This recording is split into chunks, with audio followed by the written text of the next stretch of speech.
नमस्कार किसान भाइयों, आज के इस वीडियो के अंदर आप सभी का स्वागत है। किसान भाइयों, पिछले साल हमने देखा कि बहुत सारी फसलें भाव ना होने के कारण, रेट ना मिलने के कारण फेंकने की नौबत आ गई थी।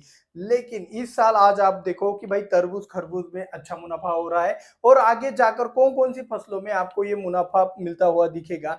यही बात को अगर आपको अच्छे से जानना है, उसी के ऊपर आपका नियोजन करना है कि मार्च में ऐसी कौन सी फसल लगाए जो बम्पर उत्पादन दे सके। हमारे फसल में प्रोडक्शन बढ़ाने के लिए तो हम अलग अलग चीजें करते, लेकिन रेट को ध्यान में रखते हुए कुछ चीजें की जाए तो बहुत ही ज्यादा फायदा होता है। और इसके पीछे भी साइंस है। जी हाँ, हम बिना साइंस के कोई बात करते ही नहीं है। पिछले साल फेंकने की नौबत आ गई, इस साल रेट अच्छे मिल रहे हैं, तो ये क्या साइंस है? तो यही जानने के लिए वीडियो को लाइक कीजिए और बिना किसी देरी के शुरुआत करते हैं मार्च में बम्पर उत्पादन देने वाली फसलें। तो सबसे पहली वाली बात ये जानना है कि पिछले साल का थोड़ा सा बैकग्राउंड अगर आप देखें तो भाई पिछले साल बारिश के मौसम में मतलब 2022 में जो बारिश हुई थी वो सबसे अच्छी हुई थी। अच्छी तरीके से बारिश हुई थी, मतलब भाई जहाँ पे सूखा पड़ता है वहां पे भी बारिश था और कुएं में पानी ठीक ठाक था। तो बारिश ज्यादा होने के कारण 2022 का क्या हुआ, जो ठंड का मौसम होता है, ज्यादा बारिश तो ज्यादा ठंड भी रहता है। तो ज्यादा बारिश होने के कारण ज्यादा ठंड हुआ था और ज्यादा ठंड होने के कारण जो भी एक फसलों के दाम होते हैं जो हम खासकर गर्मियों में लगाते हैं, जैसे कि तरबूज हो गया, खरबूज हो गया, ठीक है ना, तो वाटरमेलन, ठीक है, खरबूजा हो गया आपका, ठीक है, इसी के साथ साथ आपका ककड़ी हो गया।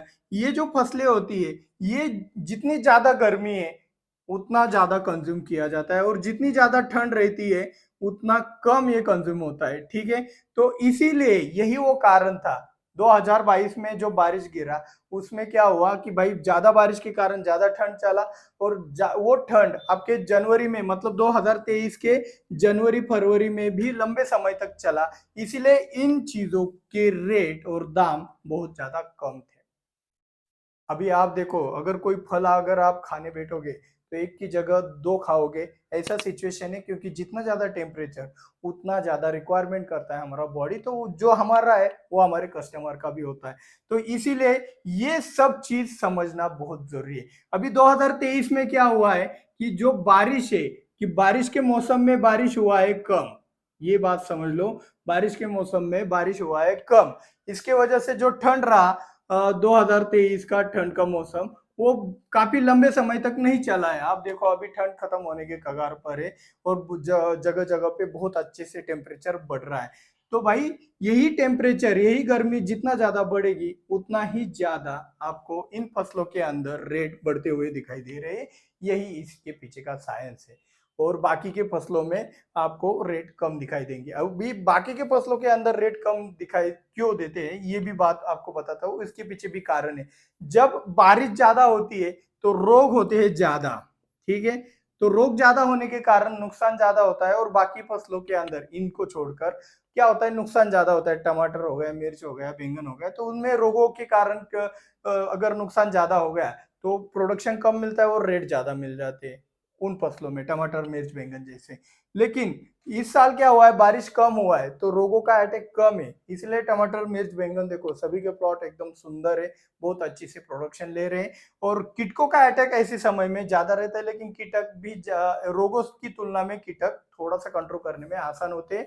एक बार कीटक आ गया तो उसको कंट्रोल करके उसको खत्म कर सकते हैं, लेकिन एक बार रोग आ गया तो उसको खत्म करना मुश्किल होता है। तो यही वो चीज है कि कुछ लोग कहते हैं कि भाई अगर बारिश ज्यादा हो गया, अत्यधिक बारिश से नुकसान हुआ तो वो चलेगा, लेकिन एकदम सूखा पड़ा मतलब पानी का किल्लत होने लगा तो उस सिचुएशन में प्रोडक्शन सरप्लस हो जाता है, बिना कम दवाइयों में ज्यादा प्रोडक्शन होता है और उसी के कारण आपको रेट अच्छे से नहीं मिलते हैं। तो बाकी फसलों के लिए ये चीज है। लेकिन जो गर्मी में खासकर खाए जाने वाली जो फसलें होती है, जैसे कि तरबूज खरबूज और ककड़ी, इनमें रेट आपको बहुत शानदार मिलते हैं। तो यहाँ पे जो भी हमारा कंक्लूजन निकल के आता है, अगर बारिश कम है, जिस साल बारिश कम है उस साल आपको इन चीजों में, यहाँ तक कि आपके फलों में भी यही चीज होता है, आम हो गया अंगूर हो गया, तो वहां पे भी ये दिक्कत नहीं आती है। कुछ महंगे वाली फलों में क्या होता है, कंपटीशन के कारण कस्टमर क्या करते हैं, अंगूर महंगा है तो चलो भाई संतरा ले लेते हैं, संतरा महंगा है तो भाई चीकू ले लेते हैं। तो इस तरीके से उनका माइंडसेट रहता है। तो ये चीज इसमें नहीं बदलता है, क्योंकि तरबूज, खरबूज, ककड़ी ये सस्ते में बढ़िया वाली आम लोगों की पसंद होती है।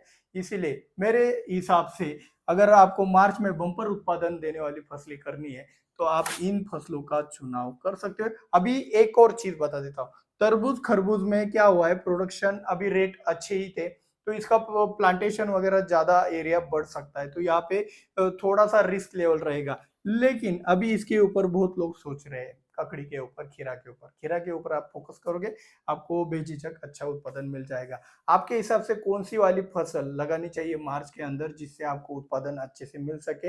एक अंदाज है, गलत भी हो सकता है, लेकिन जो भी पॉइंट्स है हमने बिना साइंस के तो कुछ नहीं बताते, हवा में गोलियां नहीं चलाते। ठीक है, तो आपके हिसाब से कौन सी वाली फसल बेटर है, कमेंट करें। और वीडियो अच्छा लगा हो, प्रयास अच्छा लगा हो, और भी ऐसे वीडियो चाहिए तो कमेंट जरूर करना, शेयर जरूर करना। मिलते हैं अगले वीडियो में। जय जवान जय किसान।